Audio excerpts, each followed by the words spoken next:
questionable way of life. You know what I mean? And you know, some of the cats like J. Rule started coming up, Nas, you know what I'm saying? People that kind of balanced it. So I mean, I think it's been here before. It's not as bad, but I believe there's hope. But as far as like, you know, at what point you turn your back on it or just say, fuck it, I've been there.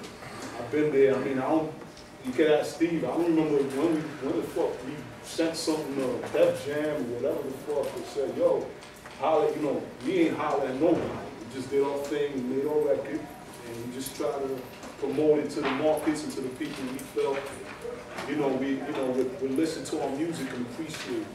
So I mean, that's just me to answer your question. I mean, a long time ago I turned my back on it. Now I'm on some shit, like I'm gonna put my stuff out there. They feeling me, let them come at me, you know what I'm saying? Talk their funny business and keep it moving or whatever. So I mean, that's where I'm at with that. Okay, so we got a lot of hands, I appreciate that. Yeah. Alright, so let me go to this young man right here. He's had his hand up. Now I'll get to all of you, I promise. That's why I wanted to open it up for questions early. We still got time to get to all of you. Yes. So this is just a listener response from all of you over. So basically saying, I think real talk, we gotta sort of fight media with different types of media. And given that people like us probably won't see the bosses in the media, folks at the top. And that's like maybe 50 or Jay, who's gotten to that point where they've also been controlling shit like that too, we probably won't do it. So given that we have to sort of fight media with media, I think that bringing back home to everybody the origins of hip hop appeals to everybody. I really feel deep down that it appeals to lots of people, including the DJs too. So I think like when people do things like blogging, they start their own blog to promote their own music, some social media, things like that, different places to promote music and different marketing techniques.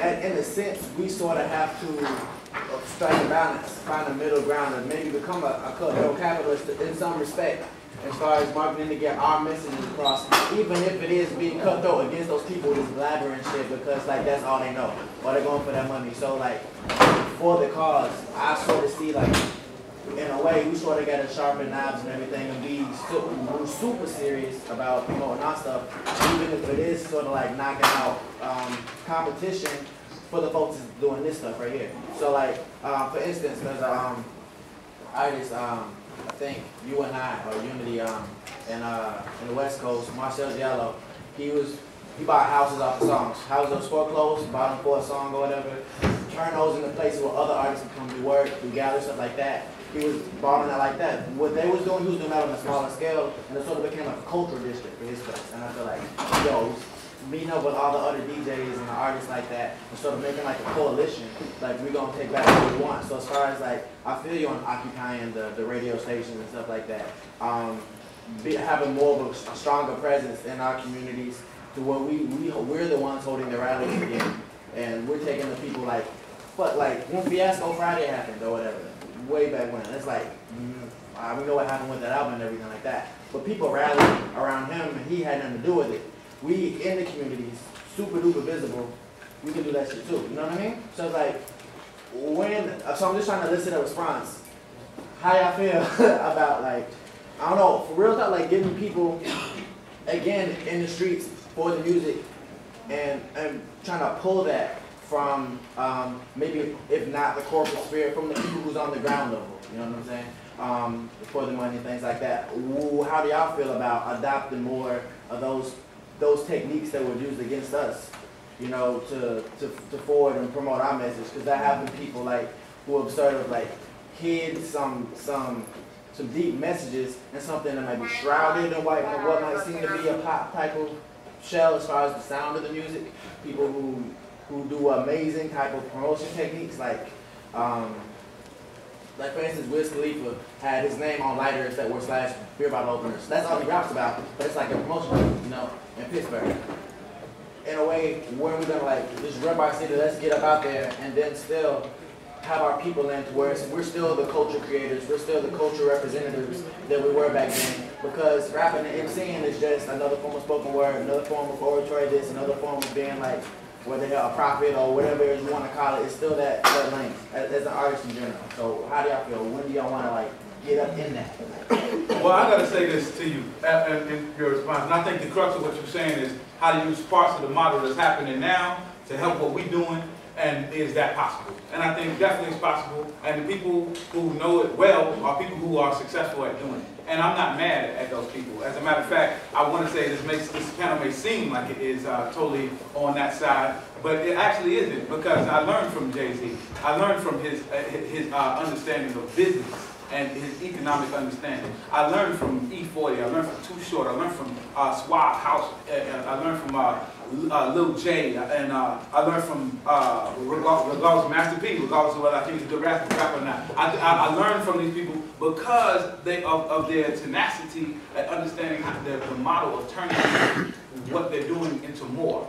Now, what I've also been, and what I think that what we have a lack of, is that we have to astutely study capitalism and know it the same way we know, Nicki Minaj's song. We have to be able to do that, and the reason why we have to do that, because inside and out, we can't become consumed and become capitalists. Yes, we use capitalism, and we have to. Why? Because we live in a capitalist world. Right, we got to use something, to make the lighter, make merchandise, right? But but I like to say the artists who you were talking about in California, who I'm not familiar with, who did the real estate thing and got the houses and then worked with other artists. The idea that you love, what I think you love about the idea is the socialist aspect of that idea more than the capitalist idea. The capitalist idea is that we have access to the resources, but the socialist aspect is we sharing the resources, which I think is the thing that we really need to be studying, and so that we'll know that when we become a Jay-Z, that we don't have to be hyper-capitalist at that point, that we've learned from the model, but we can then disengage from it, and when we're powerful, we create a new model. But we have to have that intention from the floor. We can't have that intention in no other way. You understand what I'm saying? Yeah. So and for that reason, I hope I've been clear. I'm gonna stop talking, but I have to say the last thing. I really like this panel, Steve. I really like this panel, but I hate this panel, and I'm gonna tell you why I don't like it, or why I hate it. It's because we really need an adverse point of view. We are all pretty much united. There's pretty much a united front in front of this. I think we could have learned from someone who was, a proponent of certain kind of system that I wouldn't be. And then the people in the room could then make an opinion about this could really be that battle of ideas. You understand what I'm saying?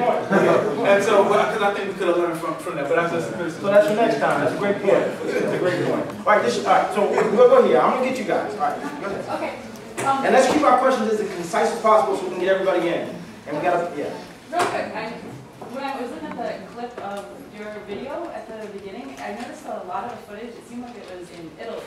Yes. And I was just wondering what connections any of you might have to international hip-hop communities. We're ambassadors of the world. Yeah. Well, also particularly with regard to Italy, I was thinking about how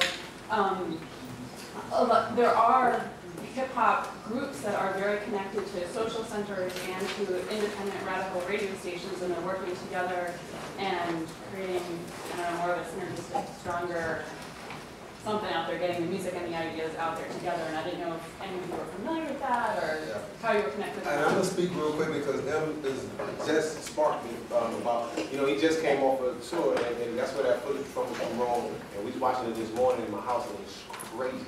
And it also shows what Esteban was saying, when you go overseas, the echo of the real music is still vibrant. They've been looking for information and truth in the music. The message, is very important. And that's because the politics and the people are very more advanced than ours. They're ready to fight the police if they got to.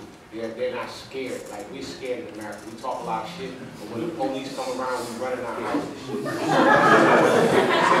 The biggest thugs I know that got the biggest, I'm keeping 100. The biggest thugs I know that do dirty things, they got big guns and all that. When the police come around, they're nowhere to be found. So our level of progression as a society, we're just lacking. So where we found our most love and our economics is overseas, international.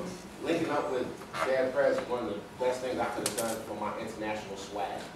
It allowed me the opportunity to go through a couple passports and be considered for real an ambassador of the world.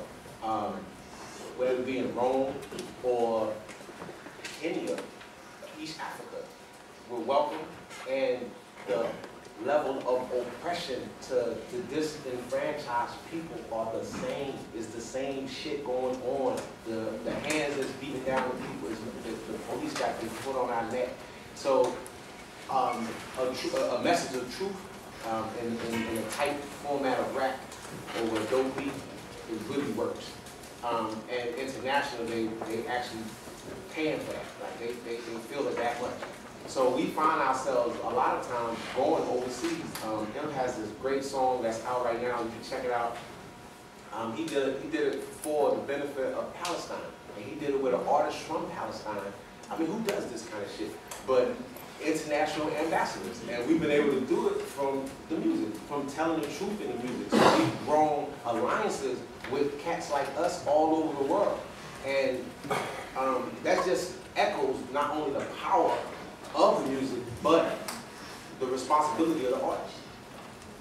Okay. Wait. One thing, and I gotta mention this, is that I'm trying to keep you moving. I know. You guys go ahead. I just want to say this because we talk about international stuff and only said a great deal, but I gotta mention one particular. I work with an artist from London who lives in London. His name is Low Key, and actually his manager's in the house right now. Her name is Nancy Mansour, and her sister is Shadia Mansour, who is the Palestinian duo who had me do.